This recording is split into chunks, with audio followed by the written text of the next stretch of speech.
Hello दोस्तों, स्वागत है आप सभी का सत्येंद्र गुरुजी के यूट्यूब चैनल में। दोस्तों, आज के इस वीडियो में हम लोग पढ़ेंगे नंबर सिस्टम, यानी कि कुछ इंपॉर्टेंट प्रश्न जो हम लिए हैं ना, वो बिल्कुल एनटीपीसी और ग्रुप डी लेवल में पूछा गया है। ठीक है, इसीलिए आप लोग वीडियो के अंत तक जरूर बने रहिएगा दोस्तों। ठीक है, चलिए शुरू करते हैं सवाल नंबर 1 से। ठीक है भैया, आपका पहला सवाल आपके सामने है, ध्यान से देखेंगे।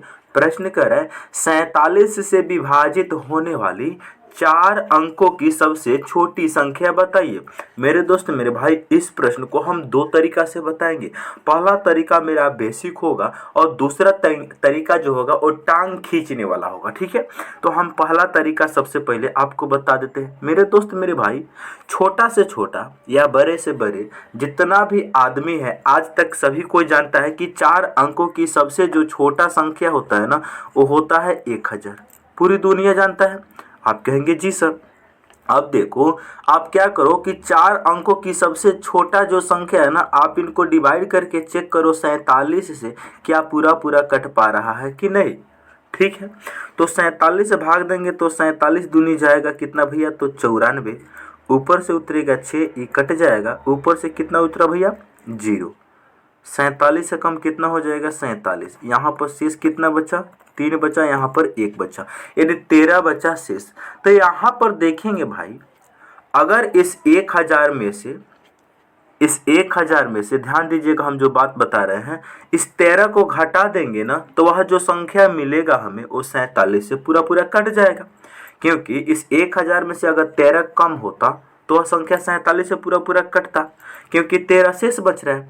तो यहाँ पर जो संख्या 1000 है ना भाई, इस 1000 में से हम 13 को घटाएंगे तो हमारे पास कितना मिलेगा, 987 मिलेगा। जो 987 है, ये 47 से पूरा पूरा विभाजित हो जाएगा। लेकिन हमें क्या चाहिए, 4 अंकों की सबसे छोटी संख्या, जबकि ये क्या मिल गया, 3 अंकों की संख्या मिल गया। तो अब फिर से क्या करेंगे, 4 अंकों की बनाना है ना, तो इसमें हम 47 को जोड़ देंगे भैया। ठीक है, इसमें हम 47 को जोड़ देंगे तो कितना हो जाएगा, 7 7 14 के 4 हासिल हो जाएगा 1, 8 और 4 12, 1 हासिल 13 के 3, 1 हो जाएगा 9 और 1 10 हो जाएगा। तो 10 से 34 इस प्रश्न का आंसर होगा ऑप्शन सी। ठीक है भैया, हम उम्मीद कर रहे हैं कि आप इन सवाल को समझ गए होंगे। ठीक है, किसी भाई को कोई दिक्कत, कोई परेशानी। चलो अब हम बताते हैं आपको दूसरा तरीका। देखो, दूसरा तरीका बताने से पहले सबसे पहले आपको मालूम होना चाहिए कि 4 अंकों की सबसे छोटी संख्या जो होती है 1000 होती है। ठीक है, तो टांग खींचने का मेथड एक आता है, इस 47 को टांग खींचकर 1000 के नजदीक ले जाओ। ठीक है, इस 47 को टांग खींचकर 1000 के नजदीक ले जाओ। अगर इसको हम मल्टीप्लाई कर देते हैं भैया 20 से मल्टीप्लाई कर देते हैं तो ये कितना हो जाएगा, 0 हो जाएगा। 7 दूनी 14 के 4 हो जाएगा। हासिल कितना, 1 4 दूनी 8 और 1 9, 940 हो जाएगा। बात को समझ रहे हैं, लेकिन हमें 1000 के नजदीक लेकर जाना है, तो फिर से 47 इसमें जोड़ दो। ठीक है, फिर से 47 जोड़ोगे 7 हो जाएगा, और ये हो जाएगा 8 हो जाएगा, ये हो जाएगा 9, 987 हो गया। लेकिन ये 4 अंकों की तो नहीं हुआ, फिर से 47 इसमें जोड़ दो। ठीक है, तो फिर से 47 जोड़ोगे तो कितना आ जाएगा भैया, कितना आ जाएगा, 7 7 14 के 4 हासिल आया 1, 8 और 4 12, 1 हासिल 13, 10, 10 से 34 फिर से आ गया। तो अपने मन के अकॉर्डिंग इसको बिना डिवाइड किए इसको टांग खींचकर इन्हें बढ़ाते बढ़ाते हमें 1000 के करीब ले जाना होता है। ठीक है, इसी को बोलते हैं टांग खींचना। ठीक है, या फिर आप इसको ऐसे भी कह सकते हैं, यहाँ पर एक स्टेप और भी शॉर्ट कर सकते हैं। कैसे, यहाँ पर जब 940 आपने देखा तो आपको मालूम चल गया कि 1000 से बहुत कम है अभी, तो यहाँ पे 47 का डबल डायरेक्ट 94 भी बना सकते हैं यहाँ पर खींचकर। ठीक है, डायरेक्ट 94 भी, 4 हो जाएगा, 9 4 13 के 3 हो जाएगा 9 और 1 10 हो जाएगा। 10 से 34 सबसे छोटा, इस तरीका से भी बना सकते हो। ठीक है, तो आपको जो अच्छा लगे उस तरीका से सॉल्व करना। किसी भाई की कोई दिक्कत, कोई परेशानी, आगे बढ़ा जा। चलिए भाई, अगला सवाल नंबर है 2 नंबर प्रश्न कर रहा है, 2 से बड़ी और 30 से कम ऐसे कितने संख्याएं हैं जो केवल 1 और स्वयं से विभाज्य है।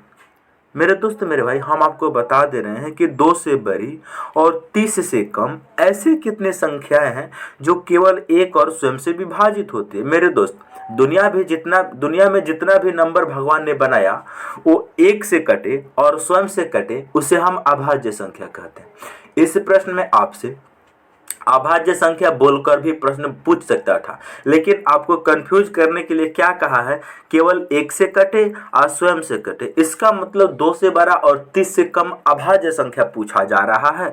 तो आपको बताना है कि 2 से बड़ी और 30 से कम। तो 2 से बड़ी जो सबसे छोटी होती है वो होती है 3। 2 से बड़ी जो अभाज्य संख्या होती है वो 3 होती है। अच्छा, 3 के बाद में क्या होता है भाई, 5 होता है। 5 के बाद में क्या होता है, 7 होता है। 7 के बाद में 11 होता है। 11 के बाद में 13 होता है। 13 के बाद में 17 होता है। 17 के बाद में 19 होता है। 19 के बाद में 23 होता है। 23 के बाद में 29 होता है। अब इन सभी को हम काउंट करेंगे, 1 2 3 4 5 6 7 8 9। मेरे दोस्त, 9 ऐसा संख्या है जो 2 से बड़ा और 30 से कम, जो 1 से कटता है और स्वयं से कटता है। तो आपका आंसर होगा ऑप्शन ए। ठीक है, उम्मीद करते हैं कि आप इन सवाल को समझ गए होंगे। आपको सॉल्व करने का बिल्कुल तरीका यही होना चाहिए। ठीक है, समझ गए। चलिए अगला प्रश्न। नेक्स्ट सवाल आपके सामने है। आपसे बोला जा रहा है कि 41 के पावर 43 प्लस 43 के पावर 43 इनमें से किससे विभाज्य है। मेरे दोस्त, ये बायनोमियल थ्योरम का प्रश्न है। हम आपको बात को बता रहे हैं, ध्यान से देखिएगा। अगर कहीं पर आपको लिखा हुआ मिले, क्या दोस्त, कहीं पर आपको लिखा हुआ मिले कि a के पावर m इंटू बी के पावर m, कहीं पर लिखा हुआ मिल जाए, अगर m जो है ना भैया, अगर m क्या होना चाहिए, ऑड नंबर। ऑड नंबर का मतलब क्या हो जाएगा, विषम संख्या। अगर m जो है ऑड नंबर हो, ठीक है, m क्या हो भैया, ऑड नंबर हो, तो वो हमेशा a प्लस, यहाँ मिस्टेक बता दी, यहाँ प्लस होना चाहिए, माइनस गुना बता दिया है। ए के पावर m प्लस बी के पावर m जो होता है ना, वो हमेशा a प्लस बी से विभाजित होता है। कब, जब m ऑड नंबर हो तब।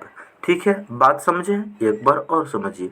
हम जो बात बता रहे हैं कि अगर a के पावर m प्लस b के पावर m कहीं लिखा हुआ मिले, अगर m जो है ऑड नंबर हमें मिले, तो ये हमेशा a प्लस बी से विभाजित होगा या हमेशा a प्लस बी से कटेगा।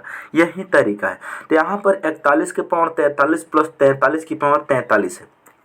क्या है, 41 के पावर में है 43, अब प्लस में है भैया 43 के पावर में है 43। ठीक है, ये हमेशा किससे कटेगा, तो यहाँ पर 43 क्या है, ऑड नंबर है।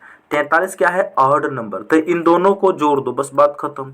41 प्लस 43 से कटेगा, कितना हो जाएगा भैया, 84 हो जाएगा। तो हमारा आंसर हो जाएगा ऑप्शन डी। हम उम्मीद कर रहे हैं कि आप इन सवाल को समझ गए होंगे। किसी भाई को कोई तकलीफ परेशानी नहीं होनी चाहिए। आगे बढ़ा जाए। चलिए दोस्त, नेक्स्ट सवाल। अगला सवाल है, बोल रहा है कि 300 और 1000 के बीच कितनी संख्याएं 7 से विभाजित है। बहुत ही इंपॉर्टेंट सवाल है, एनटीपीसी में इन सवाल को पूछा गया था। सबसे पहले आपसे प्रश्न बोल रहा है कि देखो, 300 और 1000 के बीच में ऐसे कितने संख्या है जो 7 से विभाजित है। तो देखो, हम तभी बता सकते हैं, सबसे पहले हमें 1 से लेकर 1000 तक टोटल मालूम होना चाहिए कि 7 से कितना विभाजित है।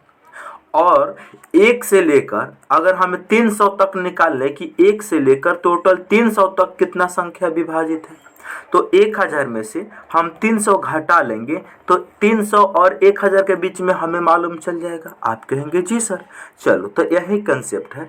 यानी कि 1000 टोटल 1 से लेकर 1000 तक जो भी संख्या है उसको 7 से भाग देकर चेक करेंगे कि इसमें 7 से भाग देने वाला कितना संख्या है।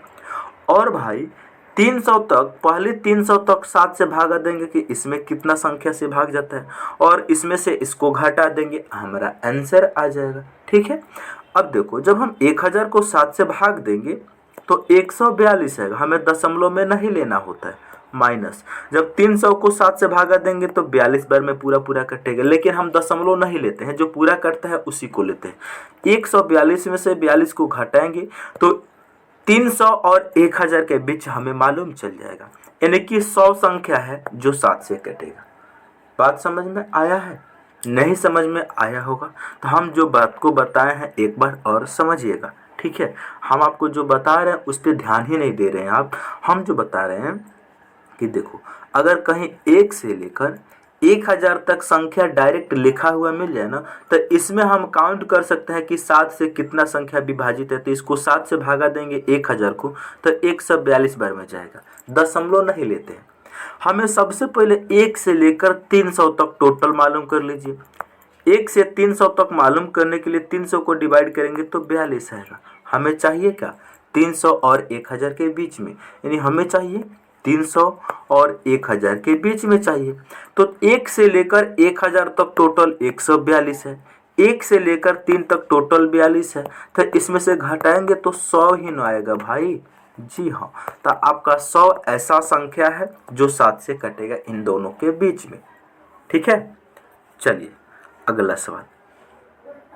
अगला सवाल है 1/5 + 2√3 के हर का परिमेयकरण मान ज्ञात कीजिए। हर का परिमेयकरण मान ज्ञात कीजिए। मेरे दोस्त, मेरे भाई, आप इसको 9th क्लास में 10th क्लास में कभी भी पढ़े होंगे। ये जो कंसेप्ट होता है ना, ये हमेशा अर्थमेटिक हो या एडवांस हो, वह हमेशा इस वैरायटी के सवाल आपको कैलकुलेशन करते समय आता है। तो हर का परिमेयकरण करने का तरीका होता है भाई क्या, यहाँ पर जैसे लिखा गया है ना, 1/1 क्या लिखा है आपके सामने, लिखा है भैया 1/5 + 2√3 लिखा है। बात को समझ रहे हैं? 5 + 2√3 लिखा है। इतना तो क्वेश्चन में दिया है। हर का परिमेयकरण का मतलब ये होता है, हर में क्या लिखा है? 5 + 2√3। तो इसके अपोजिट साइन से ऊपर नीचे हम मल्टीप्लाई कर देते हैं। जैसे यहाँ पर कर देंगे 5 - 2√3 से गुना, और नीचे भी कर देंगे 5 - 2√3 से गुना। ऐसा क्यों करते हैं भाई? ये दोनों कट के एक हो जाएगा ना, क्या इस पे कोई इफेक्ट पड़ेगा? नहीं पड़ेगा। तो हर का परिमेयकरण करने का मतलब इनके अपोजिट साइन से ऊपर नीचे मल्टीप्लाई कर देना। ऊपर में 1 से इसमें गुना करेंगे तो कितना हो जाएगा? 5 - 2√3 हो जाएगा, बटा नीचे में यहाँ पर हम देखेंगे, यहाँ पर a + b के रूप का दिख रहा है, यहाँ पर a - b के रूप का दिख रहा है। अगर इन दोनों को आपस में हम मल्टीप्लाई करें, a + b × a - b, तो ये क्या बनेगा? a² - b² बन जाएगा फार्मूला से। क्योंकि आप फार्मूला पढ़े हैं कि a + b अगर a - b से मल्टीप्लाई किया जाए तो ये फार्मूला क्या बनाता है? a² - b², यही तो बनाता है। आप कहेंगे जी सर, तो यही जब होगा तो आप सभी लोग सबसे पहले देखेंगे यहाँ पर a के स्थान पे कितना है? 5 का स्क्वायर, माइनस b के स्थान पे कितना है? 2√3 है, इनका स्क्वायर। बात खत्म। तो कितना हो जाएगा? 5 माइनस और 12 लिखते हैं, कितना हो जाएगा? 5 - 2√3, समझिएगा, बटा यहाँ 5 का स्क्वायर 25 हो जाएगा। 2√3 का जब हम लोग स्क्वायर करेंगे ना भाई, 2√3 का स्क्वायर करेंगे, स्क्वायर का मतलब है 2 बार गुना, तो 2 का स्क्वायर हो जाएगा 4, और √3 के √3 में गुना करेंगे तो हो जाएगा 3। तो कितना हो जाएगा? 4 × 12, तो 5 का स्क्वायर 25 और 2√3 का स्क्वायर 12, तो 25 हो जाएगा और माइनस हो जाएगा 12, कितना बनेगा? इनको 13, यानी 5 - 2√3 बटा 13। ऑप्शन बी इस सवाल का ठीक आंसर होगा। ठीक है दोस्त, हम उम्मीद कर रहे हैं कि आप इन सवाल को समझ गए होंगे। ठीक है दोस्त, चलिए मिलते हैं अगले वीडियो में।